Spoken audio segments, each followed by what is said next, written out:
They say a man's heart hardens with age, but mine has only softened, cracked, and bled the longer I've carried the secret. Folks tell me, time heals. Well, they lied.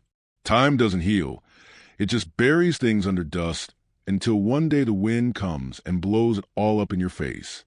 So if you're watching, my friend, go ahead and like this video, comment where in the world you're watching from, and make sure to subscribe so you don't miss tomorrow's story. 'Cause this ain't just my story. It's the story of too many men who had to smile through the silence. I'm an old man now, 78, bones aching, voice trembling when I speak too long, and hands that shake when I hold my coffee. But my memory is sharper than a hunting knife. And what I remember, Lord help me, it still keeps me up at night. I ain't never told this story out loud. Not fully, not the way it deserves.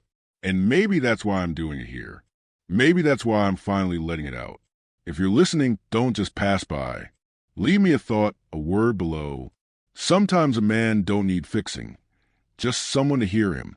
I grew up in Indianapolis in the 1940s, the son of a mechanic and a God-fearing mother who thought every wound could be prayed away. We lived in a small shotgun house near the river, the kind of place where summer heat stuck to your skin like syrup and winter wind cut through every crack in the wood. My daddy was a strong man, too strong, if you catch my meaning. Strong in the arms, strong in the fists, strong in the voice that could rattle the rafters. He taught me early, boys don't cry, boys don't fold, boys don't break. But I broke. I was 14 the first time it happened. There was a deacon at our church, a man everybody respected, the kind of man who shook every hand on Sunday morning and kissed babies on the forehead. Folks called him Brother Warren. My mama said he was a pillar in God's house. To me, he was a shadow that followed me, a weight that pressed down. After choir practice, he told me I had a man's shoulder for a boy and chuckled low in his throat. I didn't understand at first, not until he locked the Sunday school door. I'll spare you the ugliest details, though they never spare me. Let's just say he took pieces of me I never got back. And afterward, he told me that if I spoke up, if I so much as hinted, my daddy would tend to hide off me for lying about a man of God. And I believed him, because in my house, you didn't accuse adults. You didn't talk back. You swallowed pain like it was communion bread. So I kept quiet. But silence don't sit still. It grows. It leaks out in the way you walk, the way you stare at the floor instead of people's eyes, the way you avoid the very pew you once sat in. My daddy noticed. All right, only he didn't ask me what was wrong. He asked me why I was acting soft. And when I couldn't answer, his belt did the talking. That leather left stripes on my back, and his words left stripes on my heart. You shame me, boy. Don't you shame me. That shame lived in me for decades. Now, what's this got to do with 3 babies on a boat? I'll get there. Stories like mine don't move straight. They twist, they crawl. Trauma don't follow a neat line, and memories surely don't. But stay with me, friend. If you've listened this far, don't turn away. Drop a comment. Let me know you're still here, because this next part is where everything shifted. I was 19 when I left home. Vietnam was calling boys my age, and my daddy practically pushed me toward a recruiter, saying the Army would make a man out of me. But I didn't enlist. No, I ran. Took odd jobs down the river docks instead, hauling crates, cleaning boats, sleeping in the back rooms where rats scratched in the walls. One night, a storm rolled in heavy. Rain came sideways, lightning cracked the sky, and I was told to check on an old barge tied near the edge. I'll never forget the sound I heard above the thunder. Crying, not the crying of grown men or drunks. Babies, 3 of them. They were wrapped in rags, huddled in a crate like discarded cargo. Their faces were wet with tears and rain, their mouths gasping like fish out of water. I looked around, expecting someone to come running, but there was nobody. Just me, the storm, and those abandoned little souls. Something in me broke open right there. Or maybe something healed. I don't know. All I know is I gathered them up, 2 boys and girl, and I swore I'd protect them with my life. I had no plan, no home worth calling safe, but I had arms. And maybe for the first time, I felt like my arms weren't just for labor or for taking blows. They were for holding, for sheltering. I told myself it was God's way of giving me another chance. But Lord, nothing is ever that simple.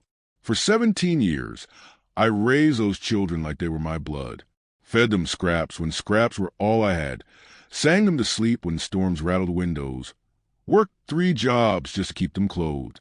And they loved me back, called me Papa. They never knew where they came from, never asked much, either. Love was enough. Until the day their real parents came knocking.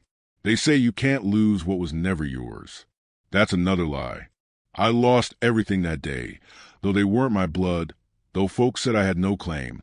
You don't spend 17 years pouring yourself into 3 children, feeding them, disciplining them, singing them to sleep, and then believe for a second that they ain't yours.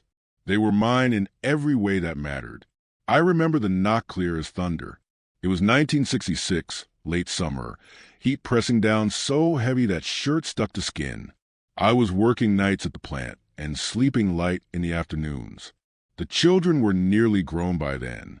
Jonah was 17, tall, restless, already talking about California. Samuel, 16, was quieter, always with his nose in books. And Grace, my baby girl, was 15, sharp-eyed and stubborn as a mule, forever challenging the boys. That knock woke me out of a nap. 3 short raps, urgent, no patience in them. I wiped sweat from my forehead, pulled on a shirt, and opened the door. A man and a woman stood there. Strangers. Except the moment my eyes met theirs, something twisted in my gut. The man had Jonah's jawline. The woman had Grace's eyes. And they looked at me not with curiosity, but with claim. "Are they here?" the woman asked. No introduction. No courtesy.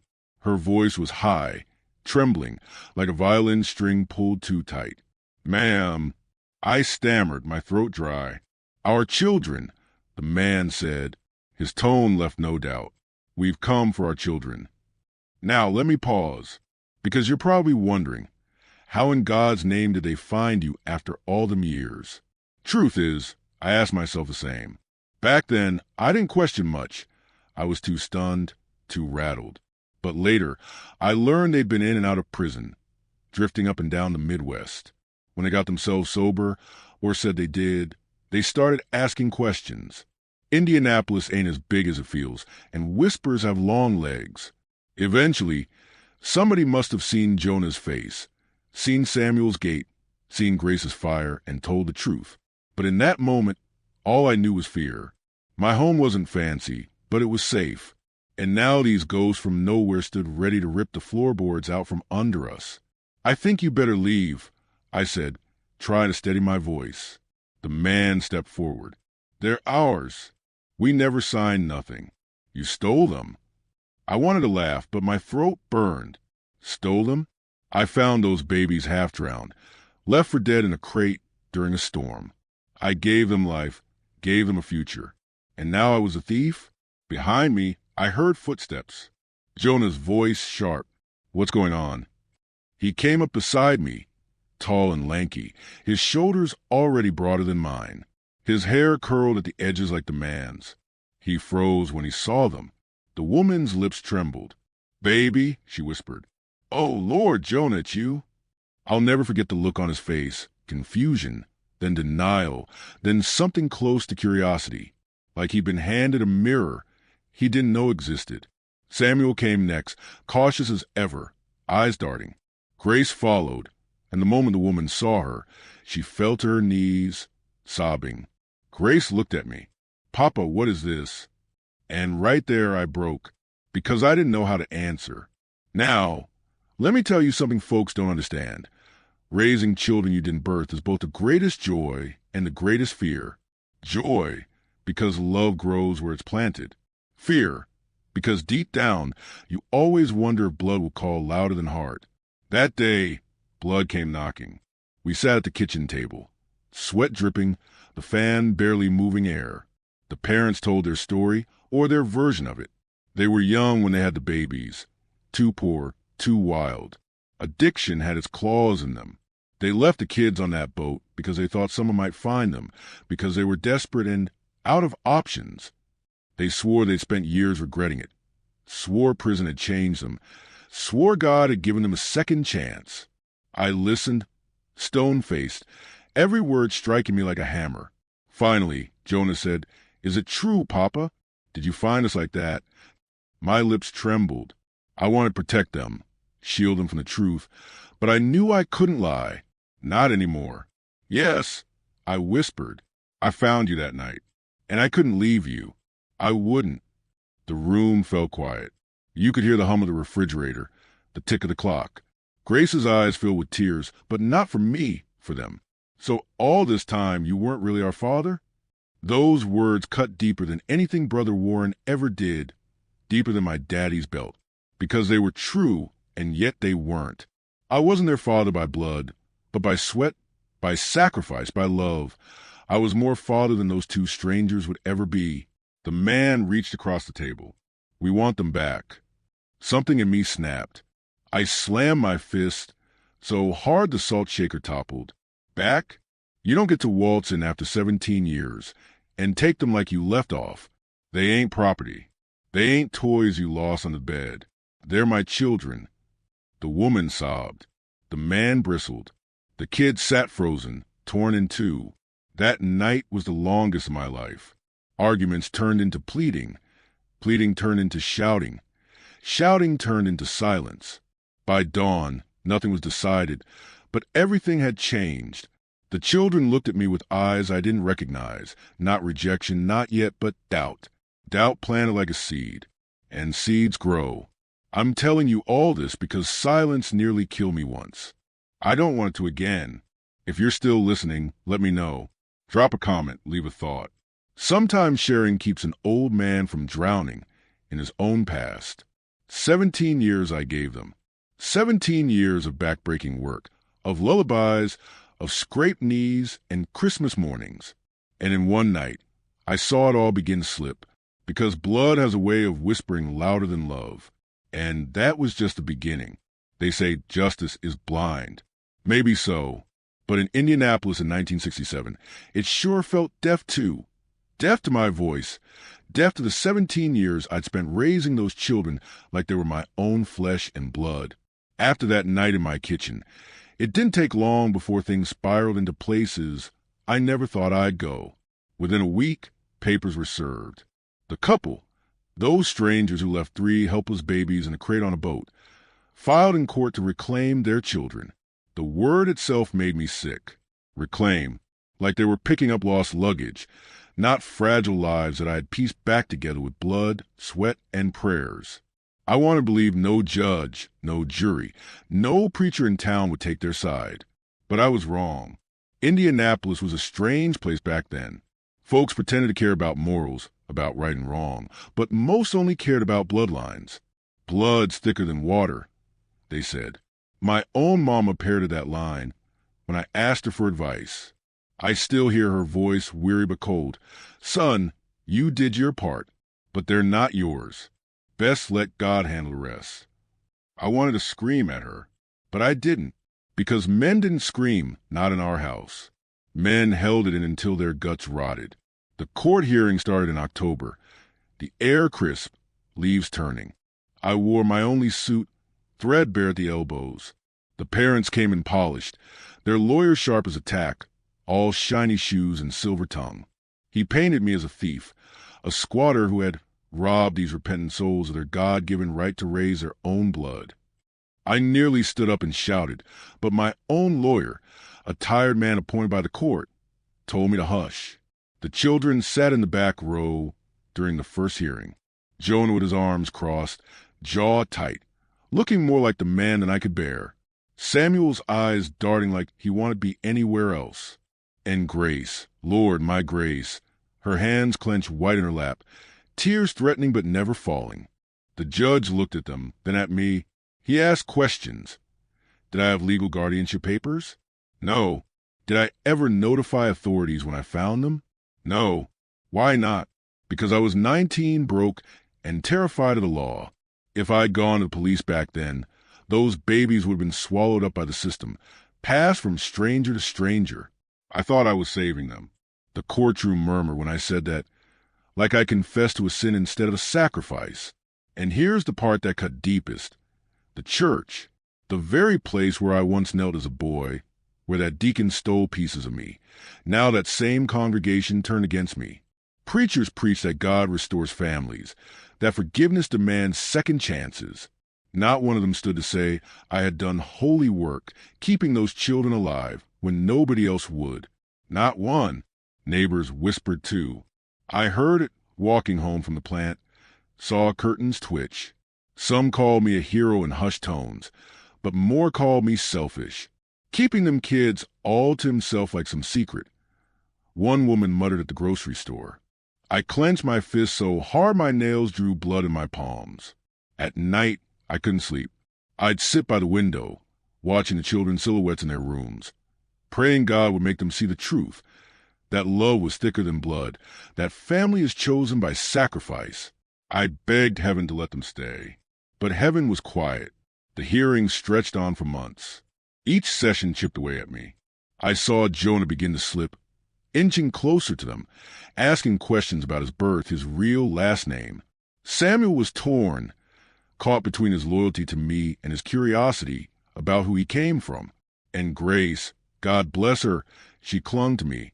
She'd squeeze my hand in the hallway, whisper, "Papa, I'm not going anywhere." That whisper kept me breathing.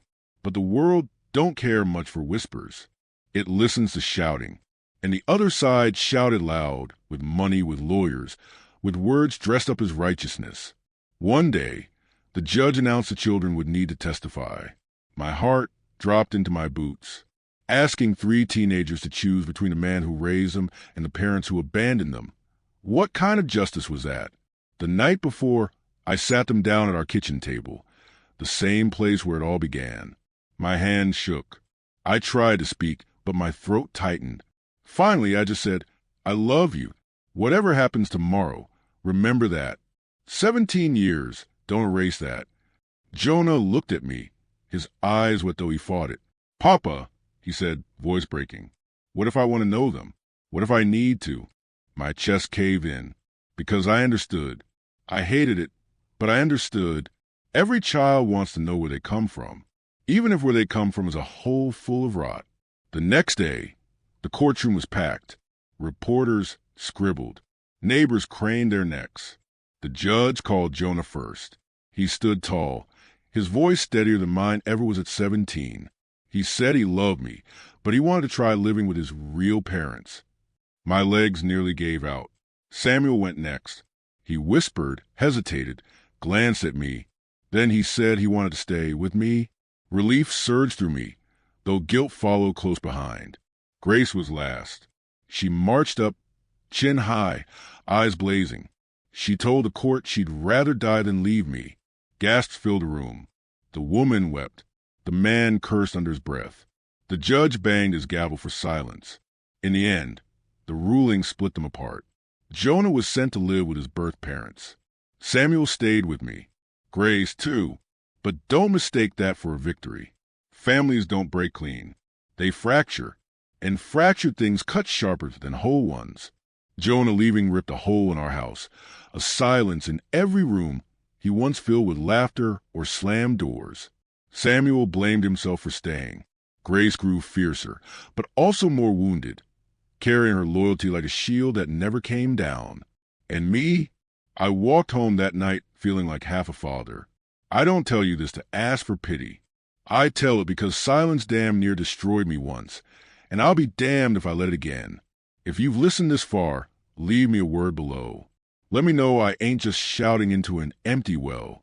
Sometimes a man needs to know somebody hears him, even if they can't fix what's broke. They say time heals all wounds. I've already told you that's a lie. Time doesn't heal. It just puts distance between you and the hurt, like standing at the far end of a cornfield. The scarecrow's still in sight, but smaller. Easier to pretend it ain't watching you. But some nights, when the wind blows just right, you swear you hear it calling again. After that court ruling, life was split clean down the middle. Jonah went to live with them, those two who had abandoned him and his brother and sister all them years ago.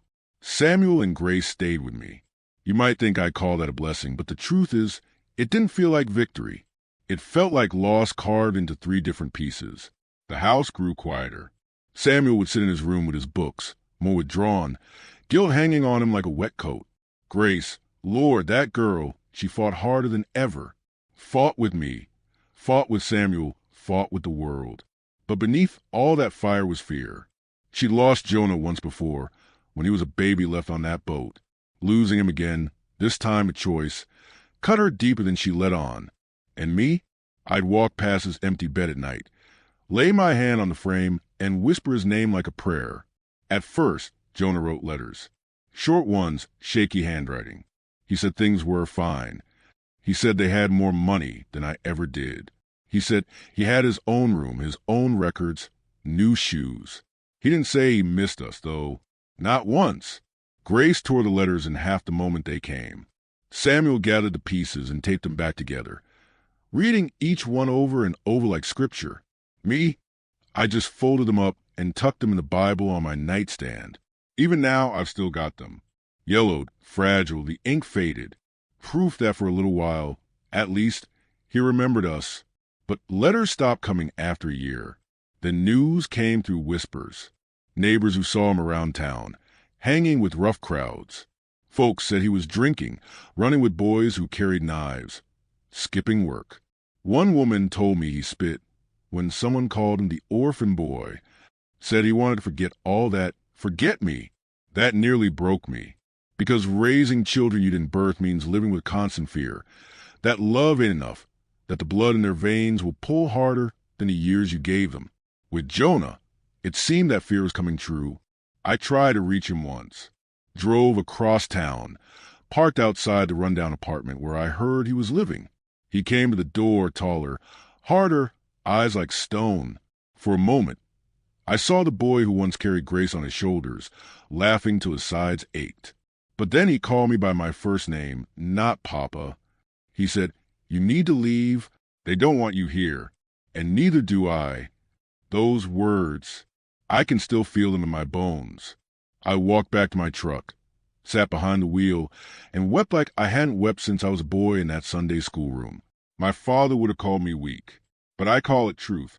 Men cry, and if they tell you otherwise, they're lying. The years rolled on. Samuel graduated, first in his class. He studied engineering, built bridges with his mind the way I try to build with my hands. Grace, stubborn as ever, became a nurse. She said she wanted to heal people the way nobody healed us. They made me proud in ways words can't carry. Jonah, I heard his story in pieces.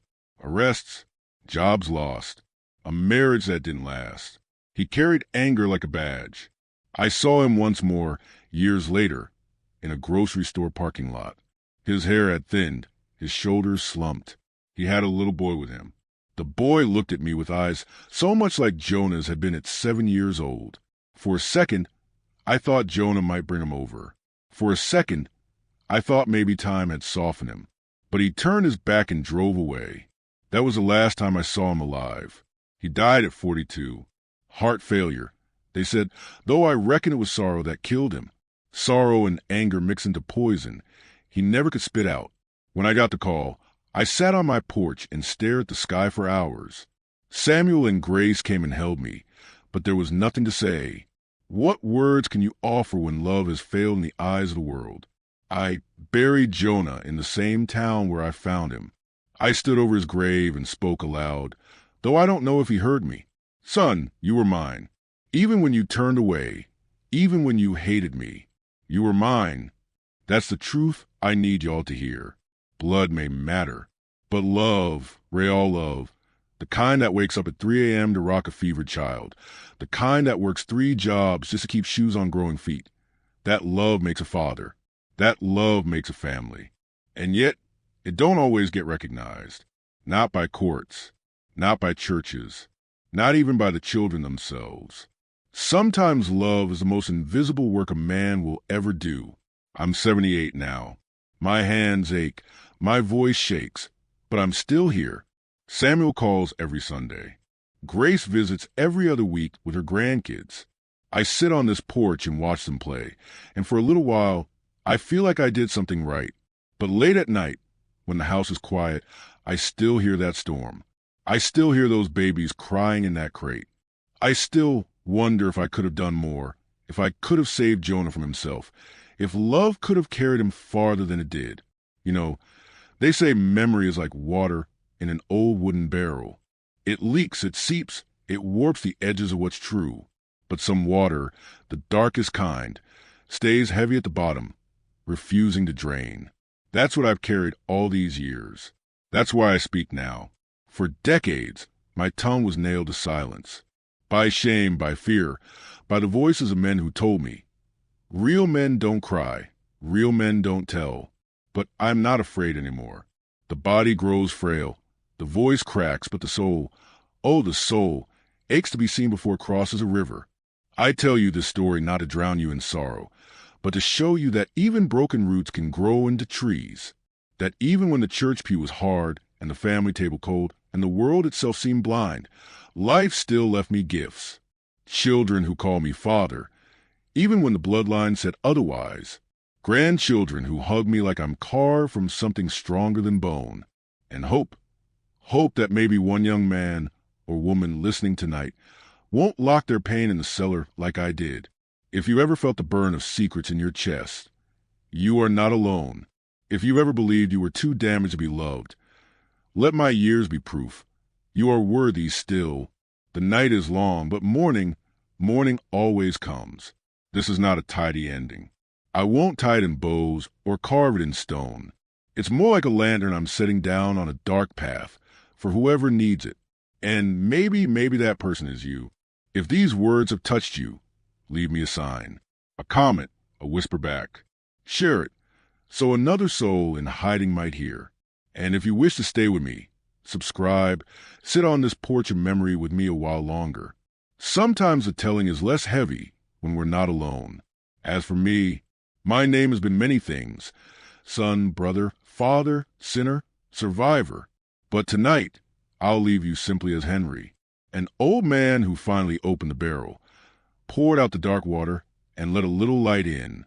So here I am, here I've been, and here at last I let go. Good night, friends, and may your tomorrows rise gentler than your yesterdays.